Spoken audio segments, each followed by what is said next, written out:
ನಮಸ್ಕಾರ.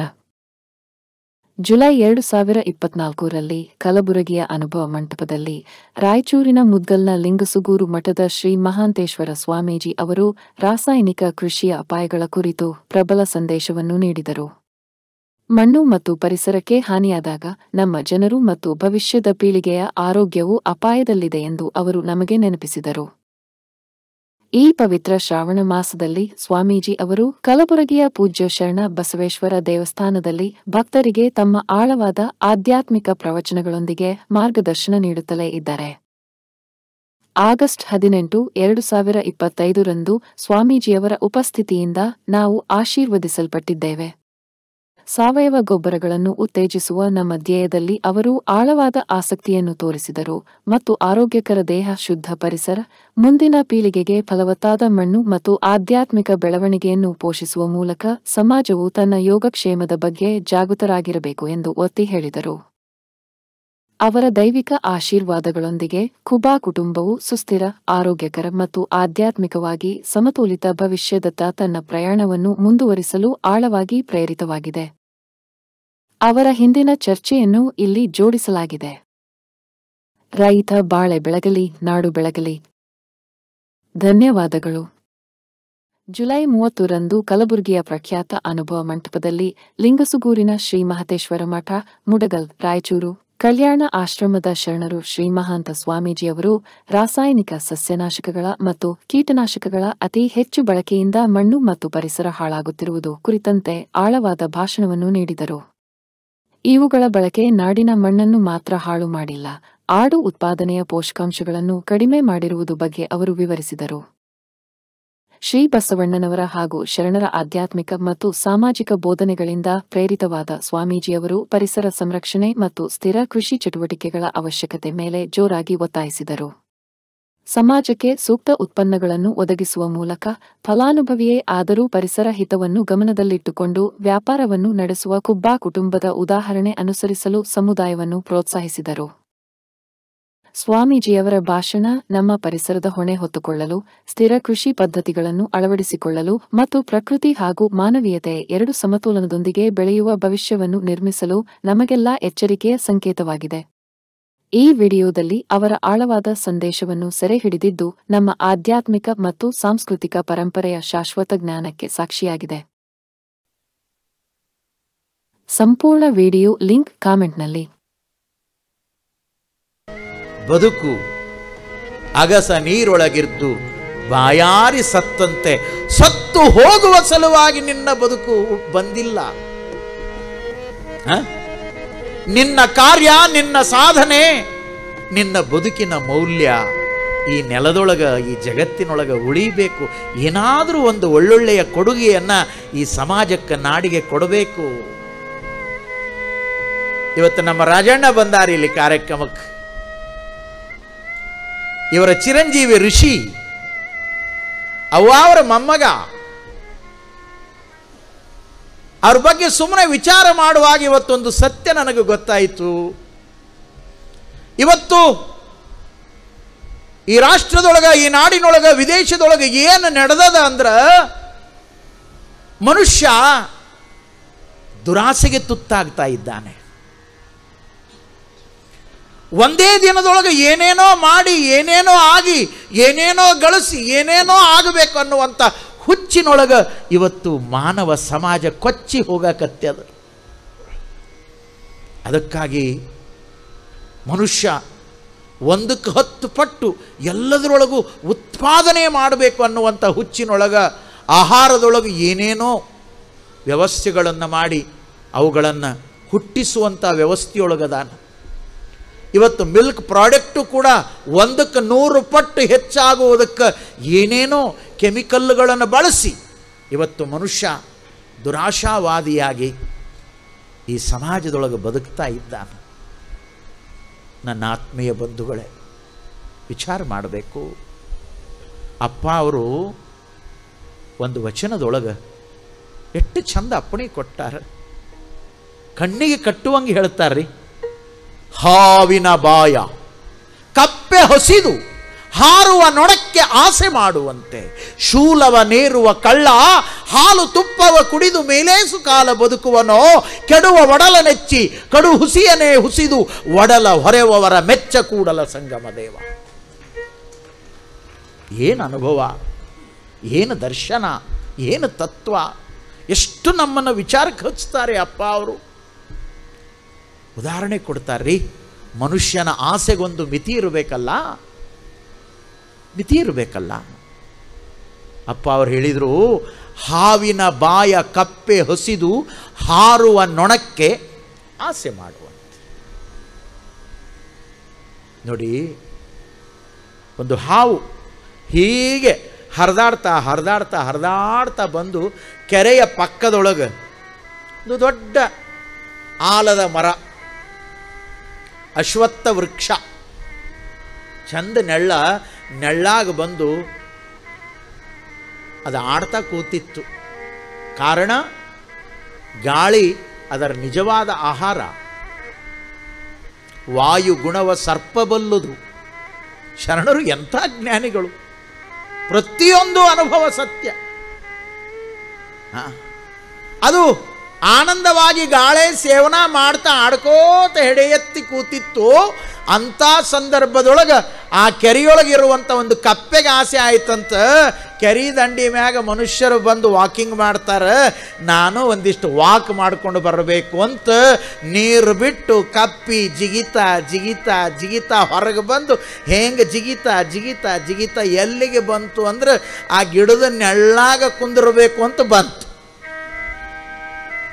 ಅದಕ್ಕೆ ನೆಳ್ಳ ಅಷ್ಟ ಗೊತ್ತದ, ಇದು ಕುಂತಿದ್ದು ಅದಕ್ಕೆ ಗೊತ್ತಿಲ್ಲ. ಏನು ಗೊತ್ತಿತ್ರಿ, ಇದು ಹೆಂಗೆ ನೋಡ್ತು. ನಾ ತಗೊಳ್ಳುವ ಬ್ರೇಕ್ಫಾಸ್ಟ್ ಇಲ್ಲಿಗೆ ಬಂದದಂದ್ರೆ ಇದನ್ನೇ ಯಾಕೆ ಬಿಡಬೇಕು? ನಿಮ್ಗೆ ಹೇಳ್ತೀನಿ, ಹೆಂಗೆ ಮಾಡಿದೆ ಗಾಪನ ಹಿಡಿತು. ಹಾವಿನ ಬಾಯೊಳಗೆ ಕಪ್ಪೆಯ ಅರ್ಧ ದೇಹ ಹಿಂಗಾಲು, ಅರ್ಧ ಭಾಗ ಒಳಗೆ ಹೋಗ್ಯದ, ಮುಂದಿನ 2 ಕಾಲ ಮುಖ ಹೊರಗುಳ್ದದ. ಏನು ಕಲ್ಪನಾ ಕೊಟ್ಟಾರ್ರಿ, ಕಣ್ಣಿಗೆ ಕಟ್ಟುವಂಗದ ವಚನಗಳ ಅನುಭವ. ಹಾವಿನ ಬಾಯ ಕಪ್ಪೆ ಹೊಸಿದು, ಅದು ಹಾವಿನ ಬಾಯೊಳಗೆ ಸಿಕ್ಕಾಕೊಂಡದ.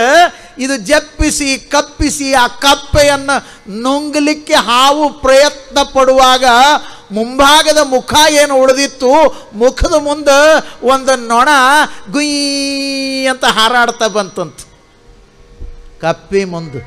ಇದು ಸಿಕ್ಕದ ಹಾವಿನ ಬಾಯ. ಆವಾಗ ಆ ಕಪ್ಪೆ ತನ್ನ ಉದ್ದನೆಯ ನಾಲಿಗೆಯನ್ನು ಚಾಚಿ ಆ ನೊಣವನ್ನು ಹಿಡಿಲಿಕ್ಕೆ ಪ್ರಯತ್ನ ಪಡ್ತಿತ್ತಂತ. ಏನು ಏನು ಚಿಂತನ. ಹಾವಿನ ಬಾಯ ಕಪ್ಪೆ ಹೊಸಿದು ಹಾರುವ ನೊಣಕ್ಕೆ ಆಸೆ ಮಾಡುವಂತೆ. ಮುಂದಿಂದು 2ನೇ ಮಾತು. ಶೂಲವನೇರುವ ಕಳ್ಳ ಹಾಲು ತುಪ್ಪವ ಕುಡಿದು ಮೇಲೇಸು ಕಾಲ ಬದುಕುವನೋ. ಗಲ್ಲು ಶಿಕ್ಷೆ ಆಗ್ಯದ, ಗಲ್ಲಿಗೆ ಏರ್ಸಾಕ್ ಕರ್ಕೊಂಡು ಬಂದಾರ. ಅಧಿಕಾರಿ ಕೇಳಿದ, ನಿನ್ನ ಕೊನೆ ಆಸೆ ಏನು? ಆವಾಗ ಅವ ಅಂದಂತ, ನಾ ಖೀರು ಪೂರೆ ಉಣಬೇಕು, ನಾ ಬಾಸುಂದಿ ತಿನ್ನಬೇಕು, ನಾನು ಡ್ರೈ ಫ್ರೂಟ್ಸ್ ತಿನ್ನಬೇಕು. ಏನು ತಿಂದೇನು ಪೈಲ್ವಾನ್ ಆಗವದಾನ? ಇನ್ನೊಂದು ಕ್ಷಣಕ್ಕೆ ಹೆಣ ಆಗ್ತಾನೆ. ಬಯಕೆ ಹಿಂಗಿಟ್ಕೊಂಡು ನಾನು ಏನು ಬಿಚ್ಚಿಡ್ತಾರೆ ಅಪ್ಪ ಅವರು. ಹಾವಿನ ಬಾಯ ಕಪ್ಪೆ ಹಸಿದು ಹಾರುವ ನೊಣಕ್ಕೆ ಆಸೆ ಮಾಡುವಂತೆ ಶೂಲವನೇರುವ ಕಳ್ಳ ಹಾಲು ತುಪ್ಪವ ಕುಡಿದು ಮೇಲೇಸು ಕಾಲ ಬದುಕುವನೋ. ಈ 2 ಮಾತು ಹೇಳಿ ನಮ್ಮನ್ನು ಎಚ್ಚರಿಸ್ತಾರ. ಕೆಡುವ ಒಡಲ ನೆಚ್ಚಿ. ಇದು ಒಡಲು, ಇದು ಕೆಡ್ತದ್ರಿ. ಇದು ಹಿಂಗೆ ಇರೋದಿಲ್ಲ, ಇದು ಸ್ಥಿರವಾಗಿ ಇರುವಂಥದ್ದಲ್ಲ. ಅದಕ್ಕಾಗಿ ಉಪನಿಷತ್ತಿನೊಳಗೆ ಎಷ್ಟು ಚಂದ ಹೇಳ್ಯಾರ ಮಹಾನುಭಾವರು. ಅಸ್ಥಿರಂ ಜೀವಿತೆ ಲೋಕೆ ಅಸ್ಥಿರಂ ಧನ ಯೌವನೆ ಅಸ್ಥಿರಂ ಪುತ್ರ ಧಾರಾಶ್ಚ ಧರ್ಮ ಕೀರ್ತಿ ದ್ವಯಂ ಸ್ಥಿರಂ. ಅಸ್ಥಿರ ಅದ, ಇದು ಸ್ಥಿರವಾಗಿರ್ತದೇನು? ಇನ್ನೊಂದು ಗಳಿಗೆ ಹೊತ್ತಿನ ನಿಜವಾದ ಸತ್ಯ ನನಗೂ ಗೊತ್ತಿಲ್ಲ, ನಿಮಗೂ ಗೊತ್ತಿಲ್ಲ. ಯಾವ ಘಳಿಗೆಯಲ್ಲಿ ಏನಾಗ್ತದೋ ಗೊತ್ತಿಲ್ಲ. ಶ್ರೀಮನ್ ನಿಜಗುಣ ಶಿವಯೋಗಿಗಳು ಹೇಳ್ತಾರೆ ವೇದಾಂತ ಶಾಸ್ತ್ರದೊಳಗ, ತನುವೇನು ಶಾಶ್ವತವೇ, ಮನಕ್ಕೆ ನಿಶ್ಚಯವಿಹುದೇ, ಧನವೇನು ವಿಪುಲ ಗಿರಿಯೇ. ಏನು ಕೇಳ್ತಾರ್ರಿ? ಇದು ಶಾಶ್ವತ ಏನಪ್ಪ? ಇದು ನೀರ ಮೇಲಿನ ಗುರುಳೆ ಕಣೋ. ವಿಚಾರ ಮಾಡು ಮಾನವ. ಏನಪ್ಪ ಅವ್ರು ಹೇಳ್ತಾರ್ರಿ? ಕೆಡುವ ಒಡಲ ನೆಚ್ಚಿ. ಇದು ಕೆಡ್ತದಪ್ಪ. ಇದು ಕೆಡುವ ಶರೀರವನ್ನೇ ಪಡ್ಕೊಂಡು ಬಂದೀವಿ ನಾವು. ಯಾರ ಶರೀರ ಆದ್ರೇನು? ಸ್ವಾಮಿಗಳ ಶರೀರ ಆದ್ರೇನು? ಜಗದ್ಗುರುಗಳ ಶರೀರ ಆದ್ರೇನು? ಸಾಮಾನ್ಯ ಜನರ ಶರೀರ ಆದ್ರೇನು? ಕೆಟ್ಟಿಲ್ಲೇನು? ಕೆಡ್ತದ್ರಿ, ಕೆಡ್ತದ. ಇದು ಸೃಷ್ಟಿ ಧರ್ಮದ ನ್ಯಾಚುರಲ್ ಟ್ರುತ್. ಇದು ಕೆಡ್ತದೆ. ಎಷ್ಟೋ ಜನ ತ್ರಿಕಾಲ ಪೂಜೆ ಮಾಡಿದವರ ಬದುಕಿನೊಳಗ ಶರೀರ ಕರ್ಮದ ಭೋಗದಂತೆ ಕೆಟ್ಟದ, ತ್ರಾಸ್ ಕೊಟ್ಟದ. ನಾ ಸ್ವತಃ ಕಣ್ಣಾರೆ ನೋಡಿ. ಎಂತೆಂಥವ್ರಿ, ಎಂತೆಂಥವ್ರು. 17ನೇ ಶತಮಾನದ ಜೇವರಗಿ ಷಣ್ಮುಖ ಶಿವಯೋಗಿಗಳು ತಮ್ಮ ವಚನದೊಳಗೆ ಈ ಮಾತುಗಳನ್ನು ಹೇಳ್ತಾರೆ. ಸುಡು ಸುಡು, ಇದು ಶಾಶ್ವತ ಅಲ್ಲ. ಇದರೊಳಗೆ ಏನೇನು ತುಂಬೇದ ಅನ್ನೋದನ್ನು ಕೂಡ ಹೇಳಿ ಅವರು ಸತ್ಯವನ್ನು ಬಿಚ್ಚಿಡ್ತಾರೆ. ಇದರ ಮೋಹದೊಳಗೆ ಯಾವುದನ್ನು ತಿಳಿಬೇಕಾಗ್ಯದ ಅದನ್ನು ಮರೆತಿರಲ್ಲಪ್ಪ, ಆ ಮರವೇ ಸಲ್ಲದು. ಅರಿವಿನ ಮೂಲಕ ಅದನ್ನು ತಿಳಿಬೇಕು. ತನ್ನುವ ಮರೆದು ದೇವರ ಕಂಡಿಹನೆಂಬ ಕಾರಣ ಹರಿ ಹರ ಸುರರೆಲ್ಲ ತಲೆ ಕೆಳಗಾಗಿ ಹೋದರು ನೋಡ. ತನ್ನ ತಾನರಿದರೆ ತಾನೇ ದಿಟವೆಂದ ಅಂಬಿಗರ ಚೌಡಯ್ಯ. ಏನು ಶರಣರು! ತನ್ನನ್ನು ತಾನು ಅರಿಯುವ ಸಲುವಾಗಿಯೇ ಇದು ಬಂದಿರುವಂತಹದ್ದು. ಕೆಡುವ ಒಡಲ ನೆಚ್ಚಿ.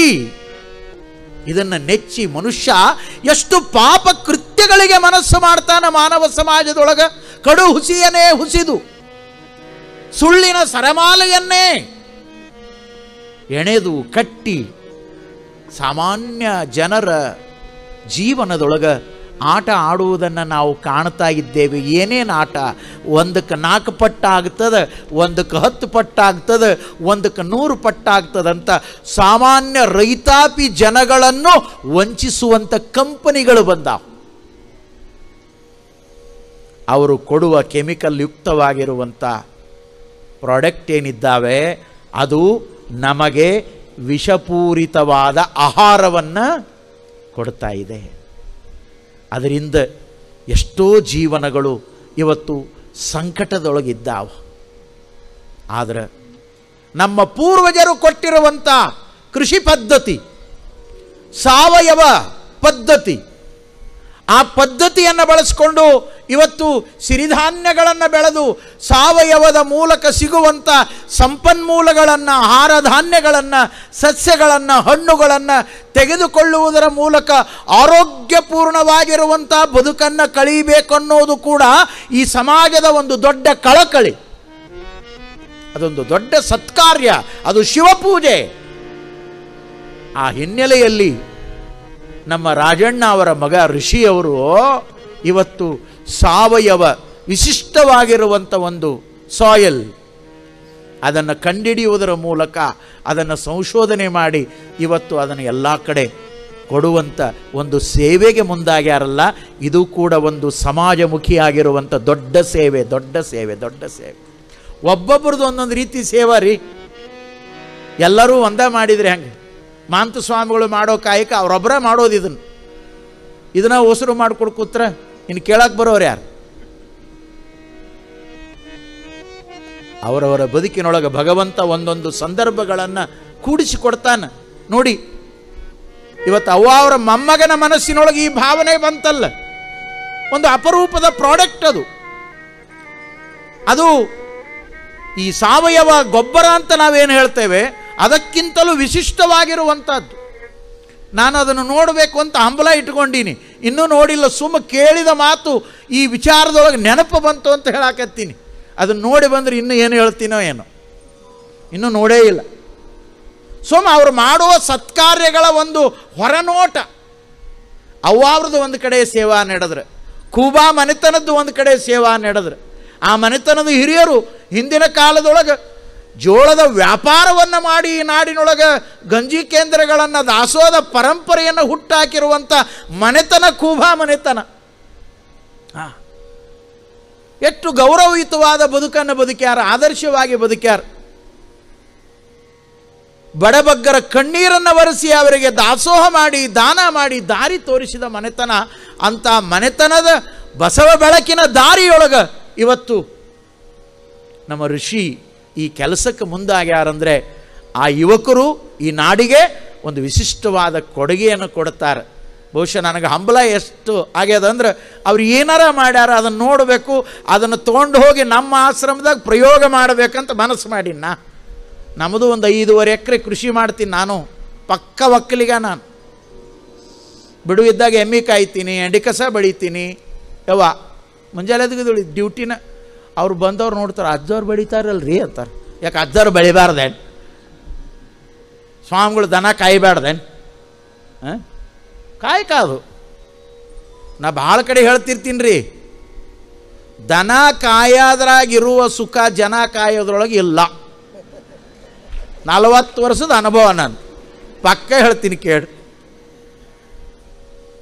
ದನ ಕಾಯೋದು ಭಾಳ ಖುಷಿ ರೀ. ಅವನು ಬಿಟ್ಕೊಂಡು ಹುಲ್ಲು ಮೇಯಿಸ್ಕೊತ ನಿಂತಾಗ ಅವು ಓಡಾಡ್ತಿರ್ಬೇಕು. ಸರಿ ಅಂದ್ರೆ ಅವು ಸರಿತಾವ್, ಮಾತು ಕೇಳ್ತಾವ್ರಿ. ಇವು ಜನರನ್ನ ಕುಂದ್ರಿಸ್ಕೊಂಡು 40 ವರ್ಷ ಹೇಳಿ ಹೇಳಿ ಹೇಳಿ ನನಗಾರ ಸಾಕಾಗ್ಯದ. ನಾನು ಅನುಭವ ಹೇಳಕತ್ತೀನಿ, ಮತ್ತು ಉಳಿದವ್ರಿಗೆ ಬೇಕಾಗಿರ್ಬೋದು. ವಿಚಾರ ಮಾಡಿರಿ. ಒಟ್ಟ ಇವು ದಾರ್ಯಾಗ ಬರಾಕ ತಯಾರೇ ಇಲ್ಲ. ಅವು ದಾರ್ಯಾಗ ಅದಾವ ನೋಡ್ರಿ ದನ. ಸರಿ ಅಂದ್ರೆ ಸರಿತಾವ್. ಇವಕ್ಕೆ ದುನಿಯಾ ಹೇಳ್ರಿ, ಕತೆ ಕಟ್ರಿ, ಬೇಕಾದ್ದು ಮಾಡ್ರಿ, ಕಾವ್ಯ ಹಾಡ್ರಿ, 2 ತಾಸು ಯಾಕೆ ಬೆಳತನ ಹೇಳ್ರಿ. ಹೇಳಿ ಮಂಗಲಾದಗಳೇ ನಾವ ಹಿಂಗಾದ್ರೆ ಹೆಂಗ್ರಿ? ಶರಣರ ಅರಿವಿನ ಆಚಾರ ಬದುಕಿನೊಳಗೆ ನಿತ್ಯ ಪರಿವರ್ತನೆಯ ಪಥವಾಗಿ ಬಳಕೆಯಾಗಬೇಕದು. ಇಷ್ಟೆಲ್ಲ ಯಾಕೆ ಪರಿಶ್ರಮ ಪಡೋದು? ಏನದ ಇದರಿಂದ? ಎಷ್ಟು ವ್ಯವಸ್ಥಿತವಾದ ಇದನ್ನೆಲ್ಲ ಮಾಡಿ ಎಲ್ಲರೂ ಕೂತ್ಕೊಂಡು 2 ಗಂಟೆಗಳ ಕಾಲ ಶರಣರ ಮೌಲ್ಯದ ಚಿಂತನವನ್ನು ಮಾಡುವಂಥ ಉದ್ದೇಶ ನಮ್ಮ ಅಂತರಂಗದ ಅರಿವಿನ ಬೆಳಕನ್ನು ಕಂಡು ನಾವು ಒಂದು ಬದಲಾವಣೆಯ ಹೆಜ್ಜೆಯನ್ನಿಡುವುದು, ಸತ್ಕಾರ್ಯಗಳನ್ನು ಮಾಡುವಂಥ ಮನಸ್ಸನ್ನು ಮಾಡೋದು. ನಾವು ಒಳ್ಳೆಯವರಾಗಿ ಬದುಕಿ ಇನ್ನೊಬ್ಬರಿಗೆ ಒಂದಿಷ್ಟು ಒಳ್ಳೆಯದನ್ನು ಮಾಡ್ತಾ ಬದುಕನ್ನು ಕಳೆದು ಒಂದು ದಿನ ಇಲ್ಲದಂಗೆ ಆಗೋದು. ಇಷ್ಟೇ ಬದುಕಿನ ಸತ್ಯ. ಅವರವರಿಗೆ ಸಿಕ್ಕ ಅವಕಾಶಗಳು, ಅನುಕೂಲಗಳು ಈ ರೀತಿಯೊಳಗೆ ಆಲೋಚನೆಯಾಗಿ ಬಂದರೆ ಖುಷಿ ಆಗ್ತದೆ. ಅಂಥ ಕೆಲಸವನ್ನು ಇವತ್ತು ಅವ್ರು ಮಾಡ್ತಾ ಇದ್ದಾರೆ ಅನ್ನೋದು ಕೇಳಿ ನನಗಂತೂ ಬಹಳ ಹೃದಯ ತುಂಬಿ ಬಂತು. ಈಗಿನ ಯುವಕರು ಈ ರೀತಿಯೊಳಗೆ ಆಲೋಚನೆ ಮಾಡಬೇಕು. ಇವತ್ತು ನೋಡ್ರಿ, 1ಕ್ಕೆ 4 ಪಟ್ಟು ಅನ್ನುವಲ್ಲಿ ಏನೇನೋ ಹೇಳಿ ಬಹಳ ವಿಚಿತ್ರ ವ್ಯವಸ್ಥೆಯೊಳಗೆ ಇವತ್ತು ಸಮಾಜವನ್ನು ಹಾಳು ಮಾಡ್ತಾ ಇರುವಂಥ ಕಾಲದೊಳಗೆ ಇಂಥವರು ಈ ಸಮಾಜಕ್ಕೆ ಒಂದು ಮಾಡೆಲ್ ಆಗಿ ಸಿಗುತ್ತಾರೆ, ಒಂದು ಆದರ್ಶದ ಹೆಜ್ಜೆಯನ್ನಿಡುವಂಥವರಾಗ್ತಾರೆ. ಅವರ ಹಿಂದೆ ವಿಶ್ವಗುರು ಬಸವಣ್ಣನವರ ಅನುಗ್ರಹದ ಹಾರೈಕೆ ಬೆಳಕು ಸದಾ ಇರಲಿ. ಅವರು ಮಾಡುವ ಕಾರ್ಯಗಳಿಗೆ ಬಸವಣ್ಣ ಅನುಗ್ರಹವನ್ನು ಮಾಡ್ತಾ ಹೋಗಲಿ ಅನ್ನುವಂಥ ಮಾತುಗಳನ್ನು ಹೇಳಿ, ಕೆಡುವ ಒಡಲನೆಚ್ಚಿ ಕಡು ಹುಸಿಯನ್ನು ಹುಸಿಯೋದು ಬೇಡ, ದೃಢವಾದ ನಿಲುವಿನಲ್ಲಿ ಈ ಬದುಕನ್ನು ಬೆಳೆಸಿಕೊಳ್ಳೋಣ. ಅರಿವು, ಆಚಾರದ ನಿಷ್ಠೆಯ ಪೂಜೆ ಈ ರೀತಿ ಸಮಾಜದೊಳಗೂ ಅದು ಪೂಜೆಯಾಗಿ ಅರ್ಚನೆಯಾಗಬೇಕು ಅನ್ನುವುದನ್ನು ಅರ್ಚನಾ ತತ್ವದೊಳಗೆ ಬಸವಣ್ಣನವರು, ಶರಣರು, ಅನುಭಾವಿಗಳು ನಮಗೆ ತಿಳಿಸ್ಯಾರ. ಅಂಥ ಅರಿವಿನ ಬೆಳಕಿನೊಳಗೆ ನಾವು ಬದುಕನ್ನು ಕಳೆಯೋಣ ಅನ್ನುವಂಥ ಮಾತುಗಳನ್ನು ಹೇಳಿ ನನಗೆ ಕೊಟ್ಟ ಸಮಯ 8 ಗಂಟೆ ಆಯಿತು.